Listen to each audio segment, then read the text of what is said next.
Bakit nga ba pinagbabawal ang mga maiingay na tambutso? Hi class, it's me again, Sir Da. Welcome to my informative vlog. Marami ang nagme-message sa akin na sana maging topic ko naman daw ang maiingay na muffler o tambutso sa kalsada dahil naiirita raw sila sa ingay nito, lalong-lalo na pag 10 oras ng gabi. Ano ba ang epekto nito sa ating kalusugan? Ano rin ang polisiya ng LTO pagdating dito? At ano ang posible parusa o multa sa mga mahuhuling lumalabag dito? Ayon sa UK Health Security Agency, na ang ingay na nanggagaling mula sa trapiko ay nagdudulot ng pagkairita, sleep disturbance, at serious health conditions katulad ng stroke, ischemic heart disease, diabetes, at anxiety. Ano nga ba ang koneksyon nito sa tambutso o sa muffler ng ating motorsiklo?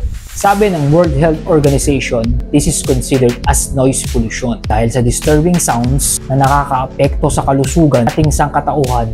Sinusukat ito sa pamamagitan ng decibel. At kapag ito ay lumagpas na sa 120 decibels, ay nakakasakit na sa tao. Siyempre naman, pag may narinig kang sobrang ingay, ang sakit sa tenga. Marami kasi ang motorsiklo ngayon na hindi nagkakabit ng tamang muffler system. Dahil dyan, nagbigay ng guidelines ang LTO. Ito ang LTO Memorandum Circular 2020-2240. Sabi dyan sa muffler system, all motor vehicles should have an exhaust muffler system. The muffler exhaust system is composed of engine, primary muffler or the silencer, secondary muffler, and catalytic converter. The exhaust pipe should be secured, fixed, and free from any defects or leakage. Sinasabi rin sa memorandum circular na ito, the sound level of the motor vehicle for exhaust or muffler shall not exceed 99 decibels taken at an engine speed of 2,000 to 2,500 RPM. So paano ito gagawin? Sabi dyan, positioning of the sound level meter should be at a 45-degree angle to the exhaust center line, parallel to the ground, 0.5 meters to the rear of the exhaust outlet, and at the same height of the exhaust outlet. So in short, kapag ikaw ay nahuli nagmamaneho na may maingay na muffler or walang naka-install na muffler, pwede kang mag-penalty ng 5,000 pesos or unauthorized modification of motor vehicles. Hop, sandali lang. Hindi porket nagbayad ka ng multa or penalties dahil sa paggamit mo ng maingay na muffler ay lusot ka na.